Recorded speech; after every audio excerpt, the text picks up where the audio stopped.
Hello everyone, welcome back to my channel. आजको यात्रा पोखरासम्मको।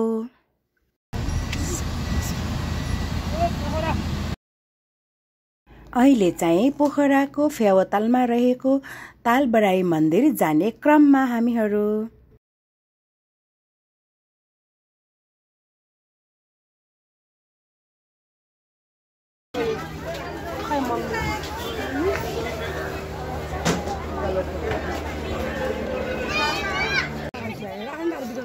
लु अब पोखराको फेवातालमा हामी डुङ्गा चढ्दै।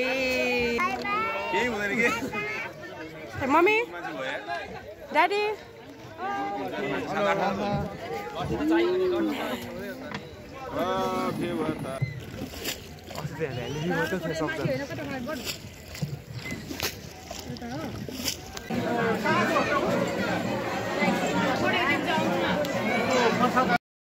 लु है अब दर्शन पनि सकिसकेको छ।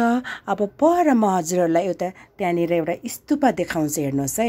ल, देख्नुभयो? हो, त्यो स्तूपामा जाने प्लानिङ छ है साथीहरू मेरो। अब चाहिँ तालबराई मन्दिरको दर्शन गरेर हामी फर्किँदै फेवातालको बिचमा छौँ। गुप्तेश्वर महादेव गुफामा पस्दैछौँ है। यो प्रवेशद्वार भित्र हेरौँ है।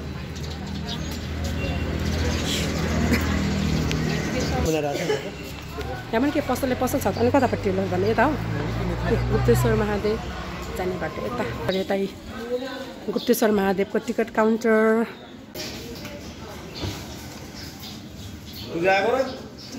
गुप्तेश्वर महादेवको टिकट एकजना हामी छिर्यो यहाँबाट। बन्द हुन्छ।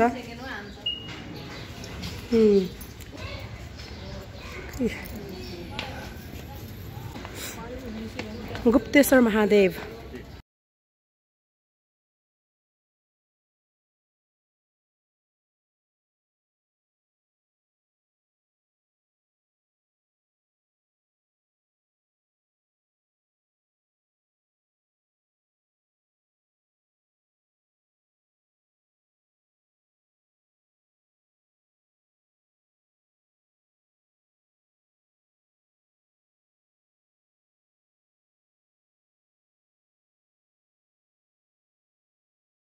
तल यस्तो छ है, तल यस्तो छ है गुप्तेश्वर महादेवको। यो जय शिव शङ्कर भोलेनाथ।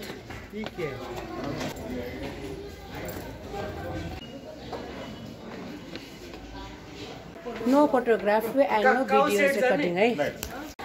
अब गुफाबाट बाहिर निस्केको, गर्मी भयो, पसिना पसिना। अब बाहिर जाने यताबाट। दामी गुफा चाहिँ, तर भित्र फोटो खिच्न पाएन, भिडियो लिन पाएन मात्रै हो, नत्र वाउ छ वाउ। औ दामी छ है। निस्क्यो, पछि नै आयो। राइट, अब हामी बाहिर निस्केको यहाँबाट। अब अर्को एरियामा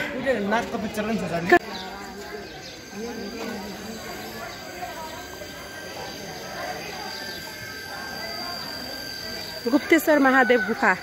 अब हामी निस्केर यता हेर्दैछौँ है बाहिर।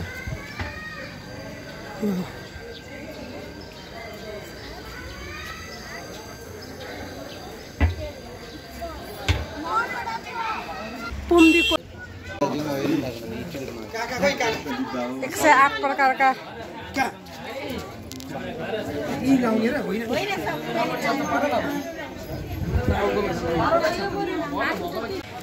अब चाहिँ पुम्दीकोटमा रहेको शिव स्ट्याचु हेर्नलाई भित्र पस्दैछौँ। कत्रो ठुलो शिव मन्दिर हो। के अरे लक्ष्मी माता हो पर। ए हो त रहेछ, त्यहाँ पो रहेछ नि। जय शिव शङ्कर भोलेनाथ। अबको घुम्ने पालो रहेको छ पोखरा ड्रिम सिटी पुम्दीकोट। बिजुली होइन ल, घुमाउ घुमाउ कता। यो ठ्याक्कै म्याजिक। कताबाट घुम्यो तिमी? यहाँबाट छिर्छ यता। यता हौ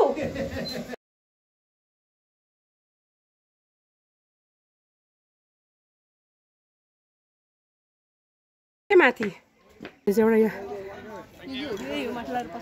सिसामा हिँड्ने अनि यो पोखरा भ्यू अनि यहाँनिर छ के हट एयर बलुन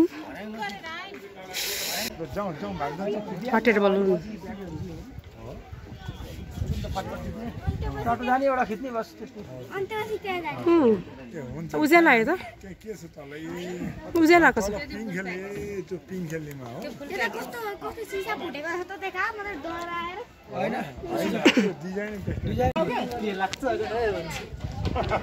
छ सिसामा है साथीहरू सिसामै फुटेकै जस्तो देख्छ यो चाहिँ शान्ति स्तूपा जाने क्रममा बाटोमा हामीहरू लु है साथीहरू यो स्तूपाभित्र चाहिँ भिडियो क्लिक गर्न पाइँदैन है त्यसैले हजुरहरू आफै आएर यहाँको शान्त वातावरण हेर्नु हुन अनुरोध गर्दछु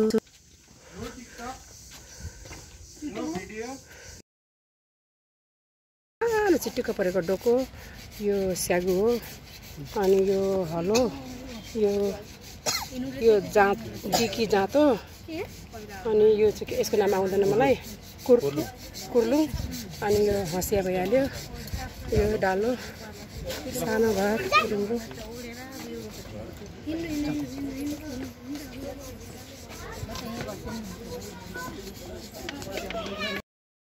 साथीहरू पोखरादेखि काठमाडौँ फर्किने क्रममा बाटोमा 2 घण्टाको जाम पछि म काठमाडौँ आइपुगेँ ल है साथीहरू भिडियो अन्तिमसम्म हेरिदिनु भएकोमा धेरै धेरै धन्यवाद हजुरहरूलाई फेरि अर्को भिडियोमा भेट्नेछौँ